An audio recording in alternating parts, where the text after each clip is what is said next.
మన దగ్గర ఎఫ్ నాభ్యంతరం ఉన్న ఒక పలుచని కుంభాకార కటకం ఉందని అనుకుందాం. ఈ కటకం ముందు యు వస్తు దూరంలో హెచ్ఓ ఎత్తు ఉన్న ఒక వస్తువును ఉంచాము. కాబట్టి ఇక్కడ మనకి ఏ ఏ విలువలు తెలుసు? ఎఫ్, యు అండ్ హెచ్ఓ విలువలు తెలుసు. కానీ మనం కనుక్కోవాల్సిందేంటి? ఈ కటకం వల్ల ఏర్పడే ప్రతిబింబం ఎక్కడ ఏర్పడుతుంది? అలాగే ఆ ప్రతిబింబం ఎంత ఎత్తు ఉంటుంది? ఈ విషయాలను మనం కనుక్కోవాలి. సరే, ఇది తెలుసుకోవడానికి మనం ముందుగా వస్తువు పైనుండి కటకం గుండా ప్రయాణించే రెండు కాంతి కిరణాలను గీయాలి. ఈ కిరణాలు ఎక్కడైతే ఖండించుకుంటాయో అక్కడ మనకు ప్రతిబింబం ఏర్పడుతుంది. అయితే ఇక్కడ మనం కనుక్కోవాల్సింది ప్రతిబింబం యొక్క ఎత్తు, అలాగే ఆ ప్రతిబింబం కటకం నుండి ఎంత దూరంలో ఏర్పడింది అనే విషయాన్ని కనుక్కోవాలి. అయితే ఈ సమస్యను సాధించడానికి మనం ఇంతకుముందు దర్పణాల విషయంలో ఉపయోగించిన పద్ధతినే ఇక్కడ కూడా ఉపయోగిద్దాం. ఆ పద్ధతి ఏంటంటే, ఈ కిరణ చిత్రంలో ఈ విలువలనే భుజాలుగా కలిగి ఉన్నటువంటి సరూప త్రిభుజాలను గుర్తించడం.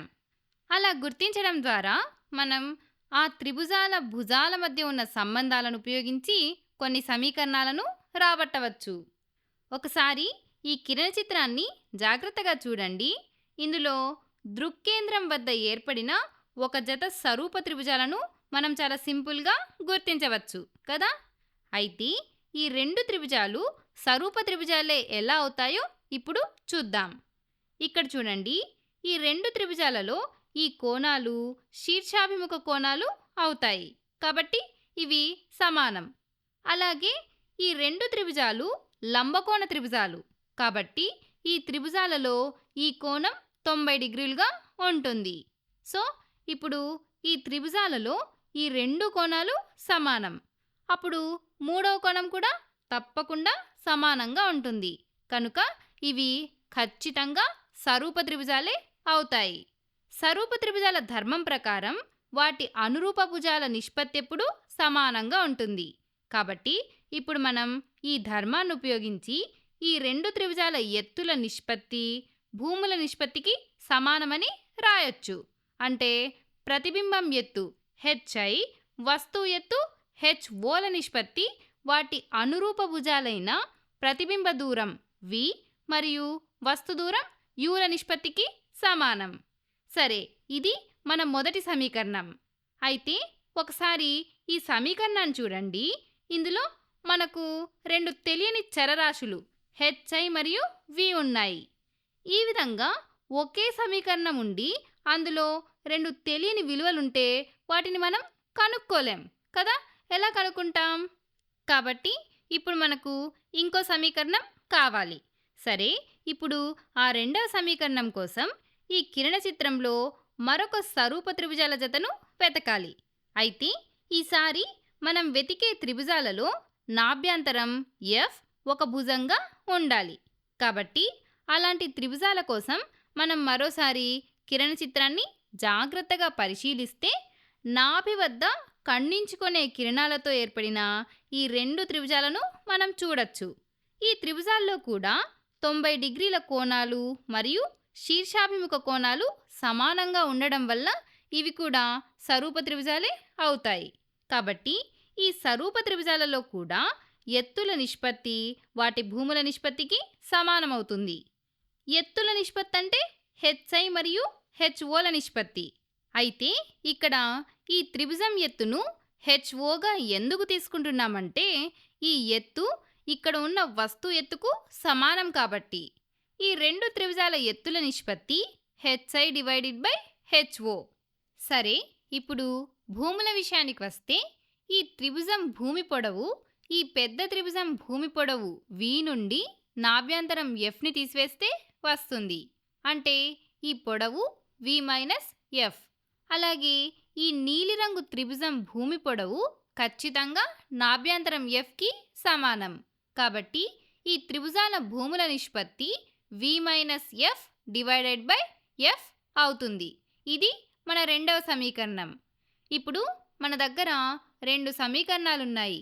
ఈ సమీకరణాలను సాధిస్తే మనకు ఈ రెండు విలువలు తెలుస్తాయి.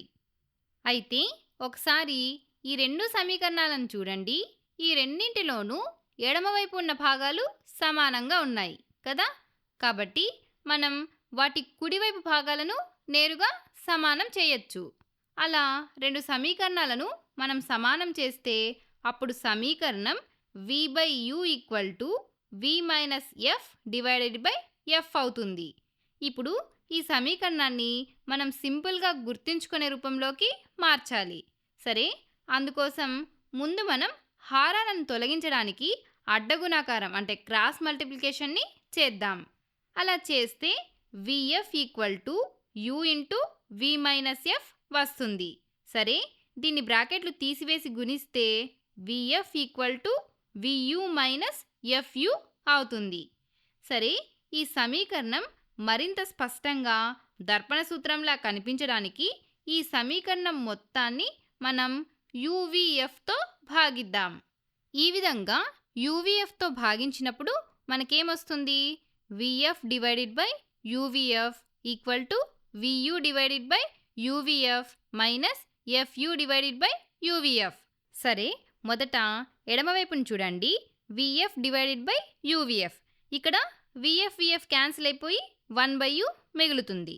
సరే, ఇప్పుడు కుడివైపున్న మొదటి పదాన్ని చూడండి. vu divided by uvf. ఇక్కడ v క్యాన్సిల్, u క్యాన్సిల్. ఏం మిగిలింది? 1/f minus fu divided by uvf. ఇక్కడ f క్యాన్సిల్, u క్యాన్సిల్. ఏం మిగిలింది? 1/v. సరే, ఇప్పుడు మనం దీన్ని రాస్తే 1/u = 1/f మైనస్ 1/v. సరే, ఇప్పుడు ఈ మైనస్ 1/vని మనం ఎడమవైపు పంపిస్తే 1/f = 1/u ప్లస్ 1/v. చూసారా, ఇది దర్పణ సూత్రం రూపంలో ఉంది కదా. ఇది నాభ్యంతరం, ప్రతిబింబ దూరం మరియు వస్తు దూరాల మధ్య ఉన్న సంబంధాన్ని తెలిపే సమీకరణం. ఇప్పుడు ఆవర్ధనం మ్యాగ్నిఫికేషన్ m గురించి మాట్లాడుకుందాం. ఆవర్ధనం అంటే వస్తువు కంటే ప్రతిబింబం ఎంత పెద్దదిగా ఏర్పడిందో తెలిపేటువంటి విలువ. దీని నిర్వచనం ప్రకారం ప్రతిబింబ ఎత్తు మరియు వస్తు ఎత్తుల నిష్పత్తినే ఆవర్ధనమని అంటాం. కాబట్టి m = hi divided by ho. అయితే ఇక్కడ మొదటి సమీకరణం ప్రకారం hi డివైడెడ్ బై ho v/uకి సమానమవుతుంది. కాబట్టి m = hi divided by ho = v/u. అయితే మనం ఇప్పుడు కేవలం కుంభాకార కటకం ద్వారా నిజ ప్రతిబింబం ఏర్పడే ఒక ప్రత్యేక సందర్భానికి మాత్రమే ఈ సమీకరణాలను ఉత్పాదించాము. కాబట్టి ఇవి సాధారణ సూత్రాలు కాకపోవచ్చు. మిథ్యా ప్రతిబింబాలు ఏర్పడినప్పుడు లేదా పుటాకార కటకాన్ని ఉపయోగించినప్పుడు ఈ సమీకరణాలు నేరుగా పనిచేయవు. మరి అప్పుడేం చేయాలి? ఈ సమస్యను మనం ఇంతకు ముందే దర్పణాలలో పరిష్కరించాం. అవే సంజ్ఞా సాంప్రదాయాలు. సంజ్ఞా సాంప్రదాయం ప్రకారం ఈ దూరాలను మనం ఒక గ్రాఫ్పై బిందువులుగా అనుకొని సరైన సంజ్ఞలతో ఈ సమీకరణాలను రాస్తే ఇవి ఏ కటకానికైనా పనిచేసే ఒక సాధారణ సూత్రంగా మారిపోతాయి. అయితే ముందు మనం దర్పణాల విషయంలో దర్పణ ధ్రువాన్ని ఎలా అయితే మూలబిందువుగా తీసుకున్నామో అదేవిధంగా ఇక్కడ కటక దృక్కేంద్రాన్ని మూలబిందువుగా తీసుకుందాం. అప్పుడు పతన కిరణ దిశ ధనాత్మక దిశ అవుతుంది. ఈ కిరణ చిత్రంలో పతన కిరణ దిశ కుడివైపుకు ఉంది. కాబట్టి మూల బిందువుకు కుడివైపున ఉన్న దూరాలన్నీ ధనాత్మకం, ఎడమవైపున ఉన్న దూరాలన్నీ రుణాత్మకం అవుతాయి. ఇప్పుడు మనం ఈ సంజ్ఞలను సమీకరణంలో సబ్స్టిట్యూట్ చేద్దాం. ముందుగా నాభ్యంతరంతో ప్రారంభిద్దాం. కుంభాకార కటకానికి ప్రధాన నాభి కుడివైపున ఉంది. కాబట్టి నాభ్యంతరం ధనాత్మకం ప్లస్గానే ఉంటుంది. తర్వాత మనం ప్రతిబింబ దూరాన్ని తీసుకుంటే ప్రతిబింబం కూడా కటకానికి కుడివైపునే ఏర్పడింది. కాబట్టి ప్రతిబింబ దూరం v కూడా ధనాత్మకంగానే ఉంటుంది. ఇంకా వస్తు దూరం విషయానికి వస్తే వస్తువు ఎడమవైపున ఉంది. కాబట్టి వస్తు దూరం రుణాత్మకం అవుతుంది, అంటే మైనస్ అవుతుంది. కాబట్టి ఇక్కడ సమీకరణంలో u స్థానంలో -uని ప్రతిక్షేపిస్తే సమీకరణం 1/f = 1/v మైనస్ 1/u అవుతుంది. ఇదే కటక సూత్రం.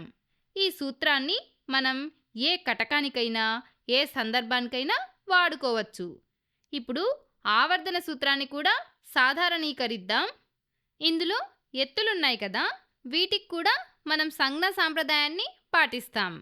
ప్రధానాక్షానికి పైవైపు ఉన్న ఎత్తులను ధనాత్మకంగాను, కింది వైపు ఉన్న ఎత్తులను రుణాత్మకంగాను తీసుకుంటాం. ఇక్కడ ప్రతిబింబం ప్రధానాక్షానికి కింది వైపు తలక్రిందులుగా ఏర్పడింది. కాబట్టి ప్రతిబింబ ఎత్తు రుణాత్మకం మైనస్ హెచ్ఐ అవుతుంది. అదే వస్తువు ప్రధానాక్షం పైన ఉంది కాబట్టి వస్తువు ఎత్తు హెచ్ఓ ధనాత్మకం అవుతుంది.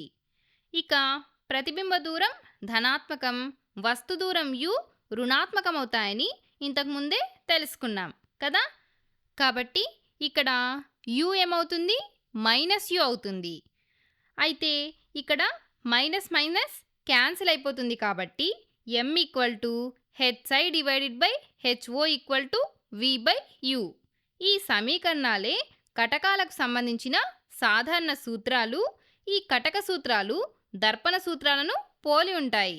వాటికి వీటికి ఒకే ఒక్క తేడా u యొక్క గుర్తు. ఈ కటక సూత్రంలో u గుర్తును మార్చి మైనస్ యుగా చేస్తే మళ్ళీ దర్పణ సూత్రాలే వస్తాయి.